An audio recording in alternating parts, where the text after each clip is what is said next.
The Dune Awakening beta has just ended, and after diving in for almost 30 hours across 3 days, here's my honest take on everything I experienced. Coming in as someone who only knows Dune from the modern movies and has never played a survival MMO before, I approached the game with a pretty open mind. Right off the bat, I noticed tons of available servers, each containing, let's call them, multiple realms or branches called Siege, which I initially mispronounced as Sketch for the first 2 hours.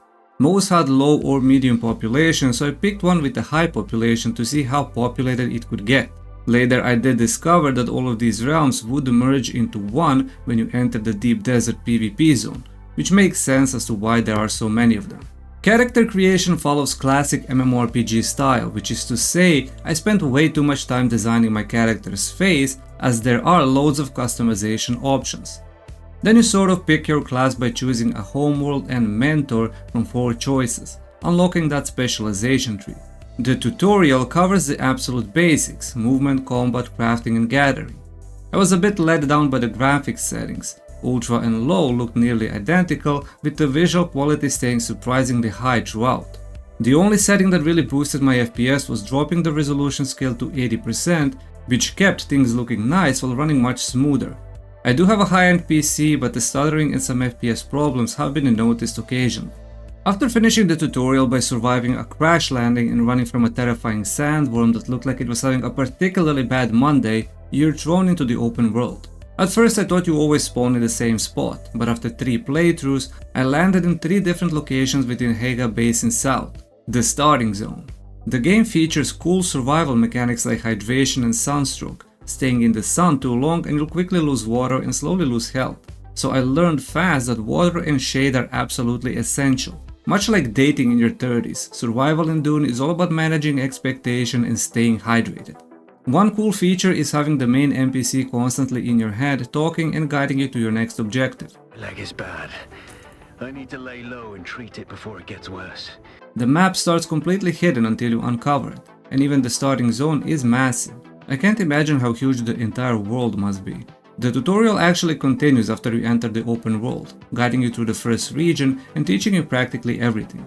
By following this guidance, I easily understood how everything works. Level up, research schematics, gather materials and craft what you researched. I started by harvesting plant fibers for clothing, then gathered salvaged metal to craft a Mola pistol and light darts, preparing me for my first fight against scavengers.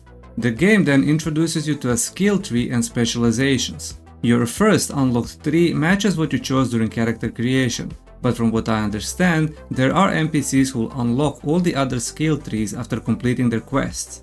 This means you can mix and match abilities from all 5 specializations at once, limited only by your level and available skill points.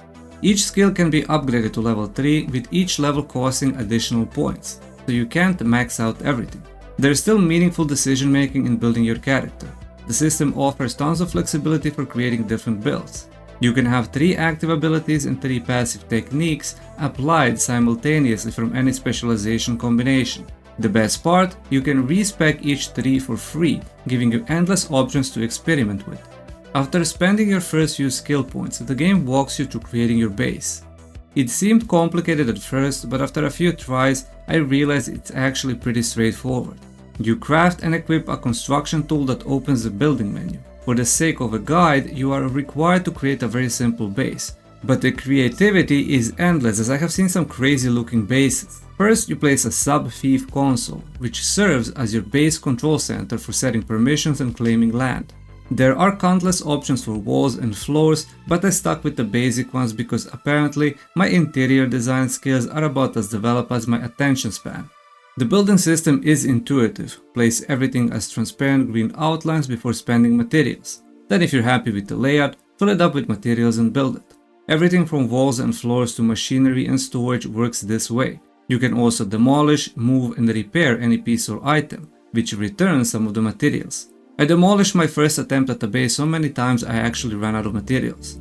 Every base needs power, so you'll build a fuel generator to run your machinery and keep it fueled. The generator also creates a shield around your base for protection against sandstorms. Since most gameplay happens in PvE zones, other players can't damage or destroy your base. That only happens in PvP zones, where your carefully crafted masterpiece can be reduced to a pile of digital dust. The game then teaches you about hydration and water collection. By crafting a blood extractor and blood sacks, you can extract blood from defeated enemies and store it. A blood purifier converts this stored blood into drinkable water. It's a slow process, so you can deposit blood, go do something else, and return to find drinkable water waiting. There are many other ways to get and store water, but these are the basics. Yes, you heard that right. You're basically a vampire with extra steps. It's very important to suck defeated enemies. Pardon, I meant to say it's very important to extract blood from the defeated enemies. Following the guide leads to the first story-rich part of the game, the first trial. You find a cave, inhale spice, which sends you to another dimension. Complete the trial, learn some lore, and continue your journey. The spice hallucination sequence is very trippy. Next, you craft a fabricator, the main machine for creating practically everything in the game. As long as you have researched the schematic and have the materials, you can craft gear, weapons, utility items, vehicle parts, and much more. It's like having a 3D printer on steroids. The research menu organizes items by material tier. Copper is the lowest tier available in the starting region. As you explore new regions, higher tier materials become available, letting you craft better gear, weapons, and items. Each zone has unique materials requiring better tools to gather. All ore can be refined using a refinery for crafting equipment. The game tells you then to refine copper ore and craft a survey probe launcher. By climbing to high ground and shooting the probe, after 25 seconds of scanning, the whole region gets mapped out, revealing points of interest. You'll need to do this for each new region to clear the fog from your map. Next, you're introduced to trade posts, basically social hubs where you can buy from merchants and pick up contracts. These contracts offer excellent rewards but can be challenging to complete, often requiring a lot of traveling between different points while collecting items and delivering them back to the trade post. Think of them as side quests but with really worthwhile rewards. One contract led me to an Imperial testing station. This is essentially a PvE dungeon. You kill scavengers, solve puzzles, look for secret rooms, and find chests. At the end, you fight a boss and claim a big chest full of rewards and contract items. The beta had 3 testing stations, one for each region, so I'm guessing every region will have at least one. That will have increased difficulty and better rewards as you progress. After completing the testing station, you research and build a sand bike by fabricating all the necessary parts. For this, you use a welding torch to build, repair, upgrade, or customize the bike. It's fast, makes desert travel much easier, and has its own storage space. The first time I hopped on my sand bike, I felt like the coolest guy in the desert. Then I immediately crashed it into a rock because it ain't easy to steer. After building your sand bike, you're tasked with traveling to the next region, constructing an advanced sub-fuel console, abandoning your current base, and building a new one. And this pretty much marks the end of the guided story. Once you move to the new region, you're on your own to research, craft, and explore at your own pace, using all the survival knowledge you've gained. It's like being kicked out of your parents' house after graduating high school. The game's core concept is survival, while progressing your character through tiers, upgrading your base, gear, weapons, tools, and items, giving you that satisfying RPG feeling. The content seems endless. Just looking at the research menu for higher tiers shows tons of new things that unlock as you progress. On the surface, the game feels simple, but it gets increasingly complex and can be pretty grindy. The best part is how casual friendly it is. Your progression speed won't leave you far behind other players. About 90% of gameplay happens in PvE zones, farming, gathering, crafting, with the remaining 10% in PvP, which isn't mandatory from what I understand. The PvE zones are packed with content, exploration, random events like ships falling from the sky, which scared me for the first time because it is very loud. Then clearing dungeons for schematics and loot, and completing contracts for experience and levels to unlock better skills. The developers mentioned there's roughly 90 hours of content if you take your time playing and exploring. Add to this time to create the perfect enormous base with interior and exterior design, and you're easily looking at another 20 to 30 hours. The best part, you can play solo. Though I'm guessing the most fun content will come from joining a guild and participating in the mass PvP battles in the deep desert. Solo play means no one witnesses your embarrassing deaths, while guild play means everyone gets to laugh when you run screaming from a sandworm for the 50th time.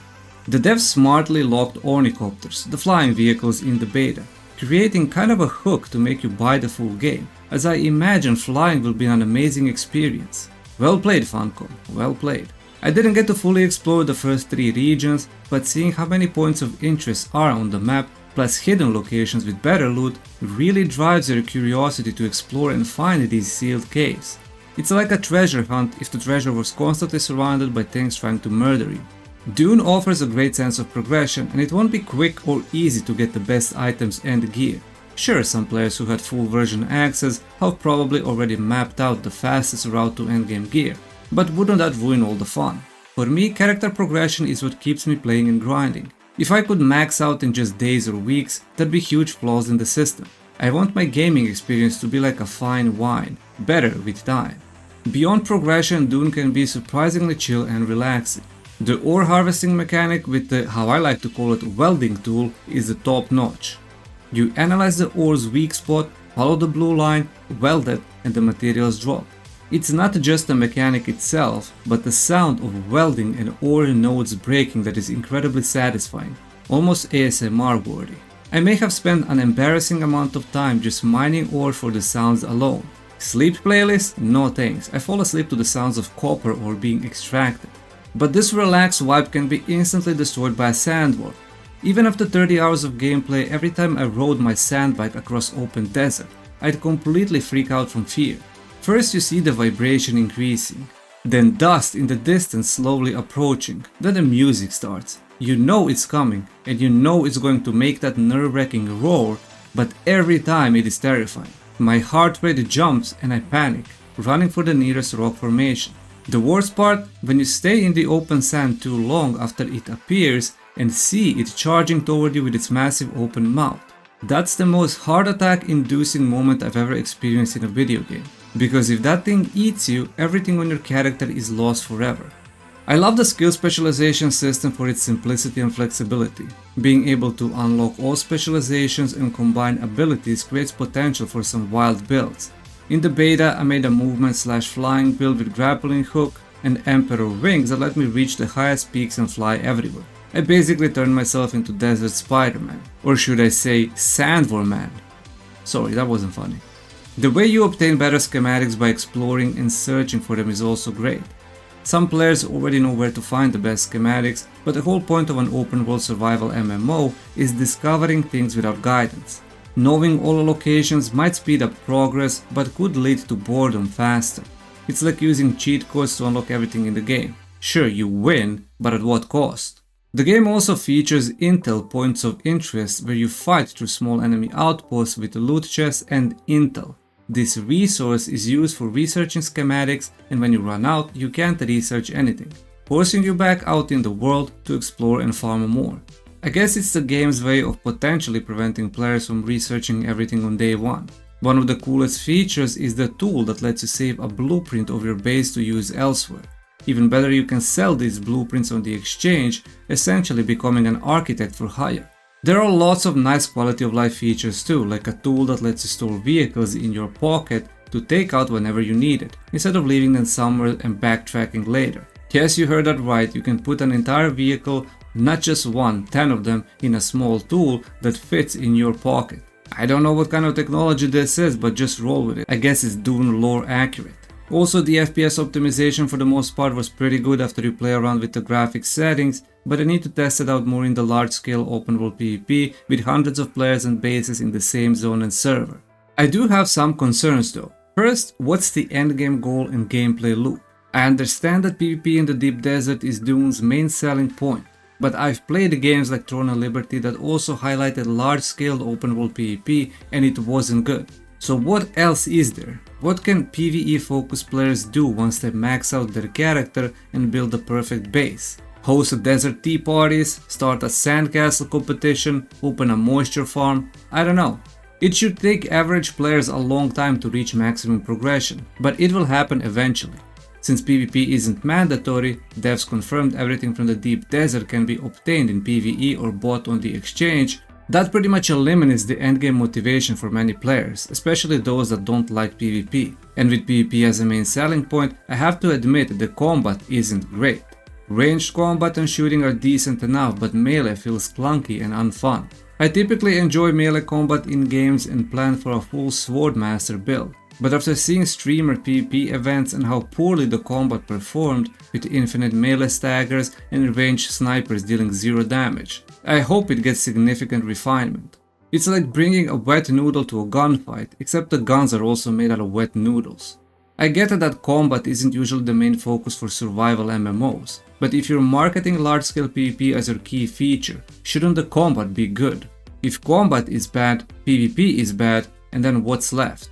PvE, where you can't really compete against anyone. I didn't experience PvP myself, but I am concerned about its current state and balance. Some specializations are clearly already meta and overpowered. Some skills are too strong. Melee stagger seems a little bit excessive, and time to kill is incredibly high because of the shields.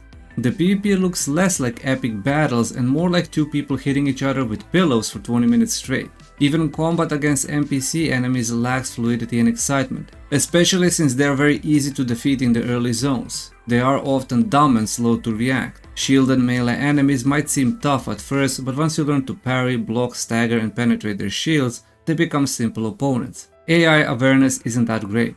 Another worry was the number of sub-servers. Most had low population during beta, and even the high population ones didn't seem to have many players in the open world. I'm not sure if this showed created characters or concurrent players, but it seemed very low. I barely saw anyone in the open world, maybe occasionally at a trade post. I know that the higher tier zones will have larger social hubs, but not seeing a single person out in the world was concerning. It's a big world for sure, but it did feel empty as well. The scenery could also become an issue. I understand Dune's whole premise is sand and desert, but could that eventually feel boring and bland? I'd like to see more diverse biomes, though I'm not sure how much that would break Dune lore. Arrakis is known as the desert planet after all. Maybe future expansions could introduce new planets to explore without breaking the lore.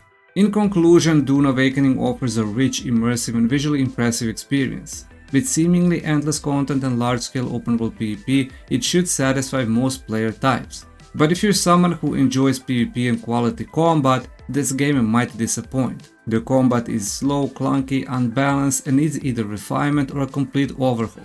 If you're the type who focuses on survival aspects, gathering, crafting, exploring, base building and character progression while enjoying vast open worlds, then Dune stands out as one of the best in these areas. The game is engaging and immersive. Time pretty much flew by without me even realizing it. I genuinely enjoyed the beta and never felt bored as long as I had a goal to work towards. Playing solo was somewhat challenging, but definitely doable and enjoyable. Though I did occasionally talk to my sand bike just to break the silence. His name is Sandy and he's a very good listener. My biggest concerns are the bad clunky combat, which undermines the large-scale PvP and the potentially boring endgame loop. My highest praise goes to the flexible skill specialization system and engaging survival mechanics, among other positive aspects I mentioned earlier in the video.